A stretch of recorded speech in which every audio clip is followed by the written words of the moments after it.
அனைவருக்கும் வணக்கம். நான் ஜோதிடர் தமிழரசன் பேசுகிறேன். இந்த சேனல் ஃபஸ்ட் டைம் பார்க்குறவங்களா இருந்தீங்கன்னா சப்ஸ்கிரைப் பண்ணிக்கோங்க, பெல் பட்டனை கிளிக் பண்ணிக்கோங்க, ஆளுங்கிற ஆப்ஷன் இருக்கும், அதையும் செலக்ட் பண்ணிக்கோங்க. அப்போ தான் நாங்கள் போடுற பதிவுகள் எல்லாமே உங்களை வந்து சேரும். இன்றைக்கி நம்ம இந்த வீடியோவில் பார்க்க போகிற தலைப்பு, நம்ம எதை பற்றி பார்க்க போகிறோன்னா நட்சத்திர பலன்கள் பற்றி தான் நம்ம இந்த வீடியோவில் பார்க்க போகிறோம். அந்த வரிசையில் ஆயில்ய நட்சத்திரம், கடகராசி ஆயில்ய நட்சத்திரத்துக்கு எப்படி இருக்குன்னு பார்க்க போகிறோம். சரிங்களா? ஆயில்யம்ங்கிறது வந்து பார்த்திங்கன்னா புதனுடைய நட்சத்திரம், கடகம்ங்கிறது உங்களுக்கு சந்திரனுடைய வீடு. கடகராசி ஆயில்ய நட்சத்திரம் எப்படி இருக்குன்னு பார்க்கலாம். உங்களோட வாழ்க்கையில் என்னென்ன தசாபுத்தி நடக்கும், என்னென்ன பிளானட்டோட இம்பாக்டில் இருப்பீங்க, உங்களோட குணாதிசயம் என்ன, நட்சத்திரத்துக்கு உண்டான கேரக்டர் என்ன, எல்லாமே பார்த்துடலாம். பொதுவாகவே கடகராசிக்காரங்க நல்ல குணம், நல்ல மனம் படைச்சவங்களாக இருப்பீங்க, நல்ல மனசு உங்களுக்கு இருக்கும், இறக்க குணம் மிக்கவங்களாக இருப்பீங்க, அன்பு பாசத்துக்கு கட்டுப்பட்டவங்களாக இருப்பீங்க. அதேமாதிரி வந்து பார்த்திங்கன்னா தாயுள்ளம் கொண்டவங்கன்னு சொல்லலாம் கடகராசிக்காரங்களை. ஏன்னா கடகம்ங்கிறது சந்திரனுடைய ராசி, நீர் ராசி. தாயுள்ளம் கொண்டவங்களாக இருப்பீங்க. ஒரு விஷயத்தை உங்களால் ஏற்றுக்கவே முடியாது. கெட்ட விஷயங்கள்லாம் பார்த்தீங்கனாலோ அது காதில் கேட்டிங்கனாலும் உங்களால் ஏற்றுக்கவே முடியாது. ஏன்னா ரொம்ப ரொம்ப ஒரு சென்சிட்டிவான ஒரு பர்சனாக இருப்பீங்க. இறக்க குணம் மிக்கவங்களா, சென்சிட்டிவாக ஒரு நல்ல குணம் படைச்சவங்களாக இருப்பாங்க கடகராசிக்காரங்க. ஆனால் குழப்பவாதியாக இருப்பாங்க. ஒரு விஷயத்தை நினச்சிட்டிங்கன்னா, ஏதோ ஒன்று கெட்ட விஷயங்கள் ஏதோ நினச்சிட்டிங்கன்னா அது நடந்துருச்சு, அப்படி நடந்துருச்சு, இப்படி நடந்துருச்சுன்னு சொல்லி மனசை போட்டு குழப்பிட்டே இருப்பாங்க இந்த ராசி. அந்த குணமே அப்படி தான். ஏன்னா கடகங்கிறது நீர் ராசி. அதனால் வந்து ஒரு ஸ்டெடியாக இருக்க மாட்டாங்க, ஆழ்ந்து சிந்திக்கக்கூடியவர்கள். ஒரு விஷயத்தை நினச்சி அதையே போட்டு குழப்பிட்டு அடுத்தவங்களையும் குழப்பி விட்டுருவாங்க. இந்த ராசியோட அமைப்பு அப்படி தான். ஆனால் நல்ல குணம் இருக்குது உங்களுக்கு. நல்ல குணம், நல்ல மனம், இறக்க குணம், அடுத்தவங்களுக்கு உதவி செய்கிறது, அன்பு பாசத்தை அடுத்தவங்க மேலே காமிக்கிறது, இதெல்லாமே உங்களுக்கு இயல்பாக இருக்கும். ஆனால் குழப்பவாதியாக இருப்பீங்க. ஒரு ஸ்டெடியாக ஒரு யோசிச்சு முடிவெடுக்க முடியாமல் இருப்பீங்க. அது இந்த ஆயில்ய நட்சத்திரக்காரங்க வந்து பார்த்திங்கன்னா உங்களால் குழப்பம் அப்படி இப்படி இருந்தால் கூட இந்த புத்திசாலித்தனமும் உங்களுக்கு ஒன்று இருக்கும். நல்ல புத்தி கூர்மை இருக்கும். பல தடவை யோசிச்சு முடிவெடுக்கிறவங்களா இருப்பாங்க. நிறைய நண்பர்களை சேர்த்து வச்சுருப்பீங்க.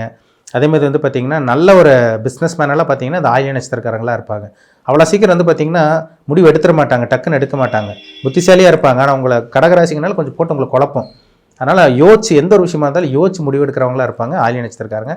நிறைய நண்பர்கள் வச்சுருப்பீங்க, தனித்து செயல்பட மாட்டீங்க, கூட யாராக இருக்கணும்னு நினைக்கிறவங்க தான் இந்த ஆயில்ய நட்சத்திரக்காரங்க. நிறைய பேர் ஆயில்ய நட்சத்திரக்காரங்க ஐடி ஃபீல்டில் இருக்கவங்க இருக்காங்க, நிறைய பிஸ்னஸ் பண்ணிகிட்டு இருக்கவங்க ஆயில்ய நட்சத்திரக்காரங்களாக இருக்காங்க. இதெல்லாமே ஆயில்ய நட்சத்திரத்துக்கு உண்டான அமைப்பு தாங்க. சரிங்களா? இது ஒரு நல்ல ஒரு நட்சத்திரம். ஆயில்யம்ங்கிறது புதனுடைய நட்சத்திரம். பயங்கர புத்திசாலியாக இருப்பாங்க, நல்ல ஒரு டாமினன்ட் பர்சனாக இருப்பாங்க. சரிங்களா?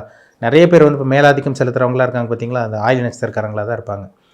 கணக்கு வழக்கெல்லாம் கரெக்டாக இருப்பாங்க, கரெக்ட் அண்ட் ரைட்டாக இருப்பாங்க. கணக்கு வழக்கெல்லாம் பக்காவாக கரெக்டாக இருப்பாங்க.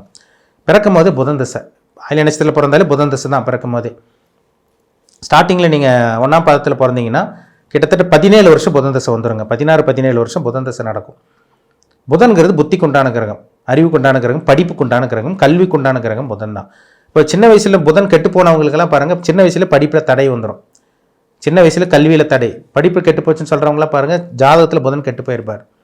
புதன் ராகுவோடையோ செவ்வாயோடையோ 8ஆம் இடமோ 6ஆம் இடம் சம்மந்தப்பட்டு 12ஆம் இடமெல்லாம் இருந்து, இல்லை சனியோட சம்மந்தப்பட்டெல்லாம் சனி பார்வையெல்லாம் இருந்துச்சுன்னா சின்ன வயசுலேயே படிப்பு கெட்டு போயிடும். படிப்பு ஏறாது உங்களுக்கு, படிப்பில் ஃபோக்கஸ் பண்ண முடியாமல் போகும். ஏன்னா புதன்கிறது புத்திக்கு உண்டான கிரகம், அறிவுக்கு உண்டான கிரகம். அப்போ அந்த கிரகம் நல்லா இருக்கணும். ராகுவோட சேரக்கூடாது, செவ்வாய் சனியோடலாம் சேரக்கூடாது, கேதுவோடலாம் சேராமல் இருக்கிறது ரொம்ப நல்லது. புதன் எங்கே இருக்காருன்னு பாருங்கள். ஏன்னா கிட்டத்தட்ட 17 வருஷம் தசை நடத்துங்க. ஆரம்ப பகுதியில் பிறந்தீங்கன்னா, நடுப்பகுதியில் பிறந்தீங்கன்னா உங்களுக்கு வந்து பார்த்திங்கன்னா உங்களுக்கு 8-8.5 வருஷம் பக்கம் புதன் தசை நடக்கும். 2ஆம்-3ஆம் பாதத்தெல்லாம் பிறந்தீங்கன்னா அது எப்படி இருக்குன்னு பாருங்கள். என்ன தசாபுத்தி, என்ன நட்சத்திர பாதத்தில் பிறந்தீங்கன்னு பாருங்கள், ரொம்ப முக்கியம். உங்களுக்கு 2ஆவது கேது தசை வரும். கேது வந்து ஒரு மாற்றத்தை கொடுக்கும். இப்போ ஆரம்ப பகுதியில் பிறந்தவங்களுக்கு 17 வருஷம் தசை நடத்தும். கேது வந்து பார்த்திங்கன்னா உங்களுக்கு கிட்டத்தட்ட 20-22 வயசு வரைக்கும், ஒரு சில பேருக்கு 20 வயசில் கேது தசை முடிஞ்சிடும். அது என்ன பாதத்தில் பிறந்தீங்க பாருங்கள். அந்த 20 வயசுக்கு மேலே வரக்கூடிய 22-23 வயசுக்கு மேலே சுக்கிர தசை வருங்க. கிட்டத்தட்ட உங்களுக்கு 40 வயசு வரைக்கும் நான் அப்ராக்சிமேட்டாக சொல்கிறேன். அந்த சுக்கிர தசை தான் உங்களுக்கு ஒரு திருப்புமுனை கொடுக்கக்கூடிய தசையாக இருக்கும். சின்ன வயசில் ஒரு சில பேர் பாருங்கள் 22-23 வயசில் கல்யாணம் பண்ணிடுறாங்க. டக்குன்னு உங்களுக்கு கல்யாணம் நடந்துடும், பார்த்த வரன் டக்குன்னு உங்களுக்கு அமையும். என்ன காரணம்? சுக்கிரன் வந்து எல்லார வாழ்க்கையை கொடுக்குற கிரகம், தாம்பத்திய வாழ்க்கையை கொடுக்குற கிரகம், சொகுசுக்கு உண்டான கிரகம். அப்போ சின்ன வயசில் ஒரு சில பேர் கல்யாணம் ஆகுதுன்னு பார்த்தீங்கன்னா அவங்க சுக்கிர தசையில் தான் அவங்களுக்கு கல்யாணம் நடந்திருக்கும். ஒரு சில பேர் 27 வயசுக்கு அப்புறம் ஆகலாம், 30 வயசுக்கு மேலே ஆகலாம், சொல்ல முடியாது. ஏன்னா அவங்க ஜாதகத்தில் 7ஆம் இடம் சம்மந்தப்பட்டிருக்கும், கேது சம்மந்தப்பட்டிருக்கும், சனி ராகுலாம் சம்மந்தப்பட்டவங்களும் லேட் மேரேஜ் ஆகும். அப்போ சுக்கிரன் வந்து சின்ன வயசில் சுக்கிர தசை நடக்கிறவங்க சின்ன வயசில் கல்யாணம் பண்ணவங்க பாருங்கள், ஜாதகம் நல்ல ஒரு அமைப்பில் இருக்கும். சுக்கிரன் நல்ல ஒரு இடத்துல இருப்பார். ரிஷப லக்னம், மிதுன லக்னம், கன்னி லக்னம், துலாம் லக்னம், மகரம், கும்ப லக்னத்தில் பிறந்தவங்களுக்கு சுக்கிரன் நல்லது பண்ணுங்க. 40 வயசு வரைக்கும் நல்ல ஒரு சொகுசான வாழ்க்கை, ராஜ வாழ்க்கை வாழ்கிற மாதிரி வரும். சுக்கிரன் நல்லா இருக்கவங்களுக்கு நல்ல அமைப்பில் இருக்கும். சுக்கிரன் கெட்டு போனவங்களுக்கு குட்டி சுக்கரன் கொட்டி கவுக்குங்கிற அமைப்படி சின்ன வயசில் வரக்கூடிய சுக்கிரதசை தவறான வழி கொண்டு போகும். தேவையில்லாத தொடர்புகள், தேவையில்லாத இல்லீகல் கான்டாக்ட் வர்றது எல்லாமே அந்த சுக்கிரதசையில் தான் நடக்கும். சுக்கிரன் ராகோட சேரவே கூடாது, சுக்கிரன் சனியோட சேரவே கூடாது, ரொம்ப முக்கியம். சரிங்களா?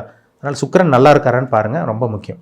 40 வயசுக்கு மேலே வரக்கூடிய சூரிய தசை, ஒரு சில பேர் சூரிய தசையில் அதிகார பதவி கிடைக்குது, அரசியல்வாதிகளோட கான்ட்ராக்ட் நட்பு கிடைக்குது, கவர்மெண்ட் ஜாப் எல்லாம் பார்த்து கவர்மெண்ட் கான்ட்ராக்ட் எடுத்து பண்ணுறவங்களாம் பாருங்கள், இந்த சூரிய தசை 6 வருஷம் நடக்கக்கூடிய அந்த சூரிய தசையில் தான் கிடைக்கும்.